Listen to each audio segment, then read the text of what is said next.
Fantastic. Welcome to the final edition of the OSHO right before Heroes vs. Villains 4 taking place in just 2 weeks' time from tonight, April 30th. It's going to be the biggest event of the entire year for us here at OSWA. And tonight, all the pieces will finally fall into place, and we shall see what the action is going to be coming up at Heroes vs. Villains 4. But before we get there, as we seen a couple of weeks ago, Brody Dillinger was unsuccessful in his cash-in on his golden ticket to claim the corporate championship. So tonight, we will be having another golden ticket battle royal to issue a new golden ticket to one lucky competitor in that match. Who will it be? We'll see a little bit later on. But right now, ladies and gentlemen, before we get the show started tonight, someone wanted to have some time out here to say his piece about coming up events at Heroes vs. Villains. So please welcome to the ring at this time, Mr. David Garrison.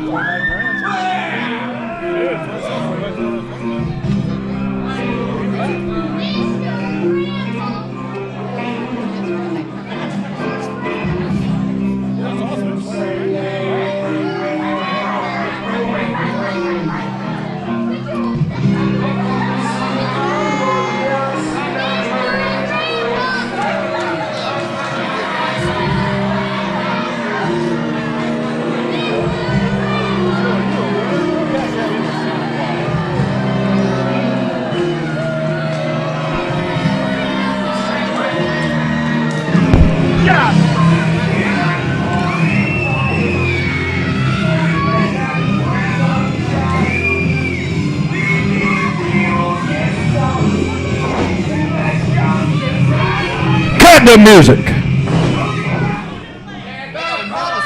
Shut up. If you're going to talk to me, why don't you?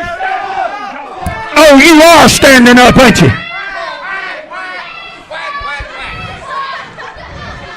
Y'all don't shut your mouths. There ain't going to be no OSHO tonight. I am sick and tired of the OSHO. I am sick and tired of Mayor Nelly. I am sick and tired of Popham. Team Garrison has been held back since the first time we walked in this building. We don't get put in matches. We don't get shots at the tag team belts. And I've been asking myself why. The management here at OSWA is scared of Team Garrison and David Garrison. And this big show planned for 2 weeks down the road, Heroes and Villains. They think they got some big match planned where Keith Cage stuck his nose in our business. Well, I don't do things on OSWA time. I do it on my time. So we're not going to wait till Heroes and Villains. Keith Cage, if you got the guts, Jamar standing here right now. Let's do this tonight. Come on out. Well, Joe, we got a ref coming to the ring. David Garrison has called out Keith Cage to face Jamar Anderson. Well, I don't know. Keith Cage, I mean, he might, maybe he's home watching Whomper Room. Maybe a new episode of Sesame Street came out.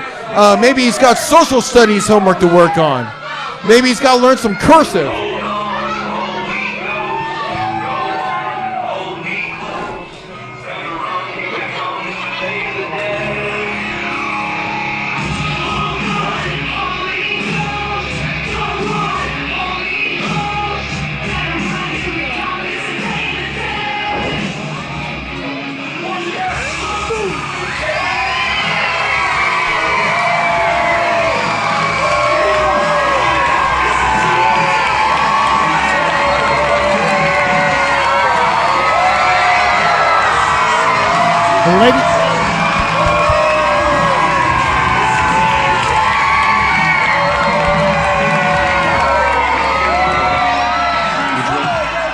Ladies and gentlemen, this is your opening contest this evening. A singles action scheduled for one fall and already in the ring from Cornelia, Georgia, weighing in at 140 pounds, Keith Cage. Well, Keith Cage going up against Jamar Anderson. It's nice to see a man go up against a child. I saw PK. Keith Cage run into the ring, all his fan base. I'm hearing screams from the wombs. I'll tell you something, PK. I'm so glad to be here in Cornelia, Georgia, where being on your smoothest asphalt still makes it feel like you're off-roading. Well, Joe, what's interesting is, this is supposed to be a match set aside for heroes versus villains, but apparently it's come early. Keith Cage was called out by David Garrison to face Jamar Anderson. Makes you wonder if David Garrison might regret that decision. Well, Keith Cage just coming at him all the way. Yeah, well, I'll tell you something, PK, right now. Right now, I'll tell you something. Jamar Anderson, he knows everything he needs to know to beat this little 12-year-old, the 7th grade sensation. All these guys think he's great. All these guys think he's great looking. All these girls, should I say girls, little girls, think he's got something going on. I'll tell you something, he doesn't. He doesn't have anything going on. Look at that.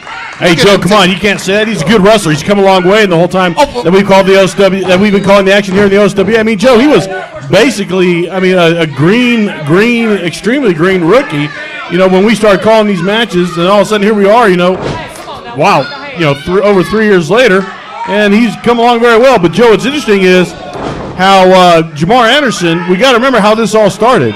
Jamar Anderson stabbed Keith Cage in the back. No, PK. Jamar Anderson did not stab Keith Cage in the back. No. He just decided to do the right thing and team up with his Joe, hold on. If you brother. remember right, at Experience, Jamar Anderson and Keith Cage, as a tag team, were supposed to take on Mac Mosley and Max Mosley's mysterious brother. And what do we find out instead? That Jamar Anderson is Mac Mosley's brother when Jamar Anderson attacked Keith Cage from behind. Well, PK, I'll tell you something. Blood is thicker than water. And I am glad to see that Jamar Anderson is finally reunited with his family. It is great to see a family come together, work together, succeed together, PK. What we're looking at here, PK, is the American dream. That the family coming together, helping one another. I'll tell you, PK, you cannot help but be touched by that beautiful story. Well, Joe, now that your eloquent soliloquy is now over, Over? No, we can basically say this, though. It's great to see families reunited. I'm all about that. But when you backstab a friend that has stood by you and helped brought you back into the OSWA after you left for a bit, I think that's not what this is about. No, PK, see, it's all about perspective. I think Jamar Anderson was jealous of Keith Cage's popularity and success. No, PK, there's no jealousy or anything. See, it's all about perspective. It's not about who you leave or where you're from. It's where you're headed to.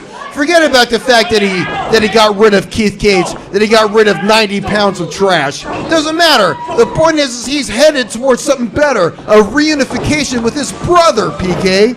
Does that bring a tear to your eye? Does that bring a tear down your cheek? Does that touch the very cockles of your heart? Joe, I will say this. Since Jamar has been teamed up with Mac Mosley in a tag team that they call the Compound, I will say this. Jamar Anderson has become more aggressive as a wrestler. Absolutely. But he's also started to cheat more as a wrestler, using the ropes to choking his opponent. And stuff like that is dishonorable and has no place in the ring. No, PK, the thing is that Jamar Anderson, he's fighting better. He's more aggressive because he has his own brother that he's fighting with.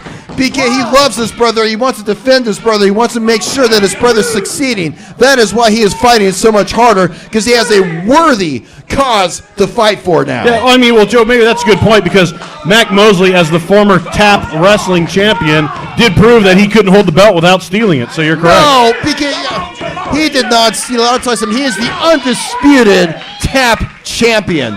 And I'll tell you something, Mac Mosley has accomplished more in his young life than any of these chimney sweepers out here will ever dream of accomplishing in a million years.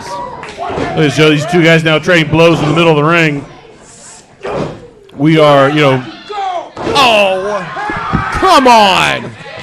That's right, Jamar. Show me. Oh. Look at that. Keith Cage saying, hit me. There we go. Wow. Jamar Anderson brought it to him on that That's what I'm talking about. Yeah, that's right, Jamar. I would also refuse to be shaken down by someone who's what's in a Mac Mosley doing up on the ring apron? He's cheering on his brother, PK. He's being a great cheerleader. You got to respect Mac Mosley for standing up for Joe, himself. so now Mac Mosley is the cheerleader of Jamar Anderson?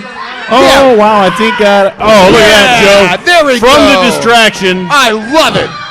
2, 3, ring the bell. Yeah, It's Jamar over. Anderson should thank his brother for that victory. Ladies and gentlemen, your winner of the match, Jamar Anderson. PK, Jamar Anderson has only one person to blame for that victory. That is his own awesome talent, his own forbearance, his own fortitude, his own grit.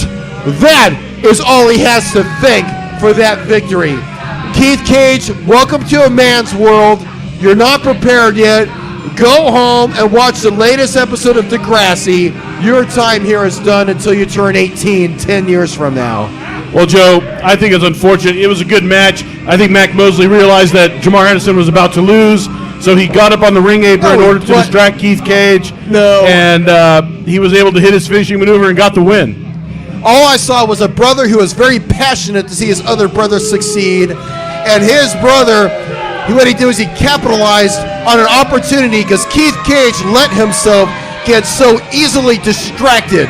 That is his fault, PK. That is his undoing. And he has only himself to blame for his loss. Well, Joe, now I got to wonder what's going to go on now at Heroes vs. Villains. Are we going to see a rematch between Jamar Anderson and Keith Cage? That was a scheduled match for that event. But now we've seen it, and, thanks to a distraction and a nice asterisk in the history books of the OSWA, Jamar Anderson got the win.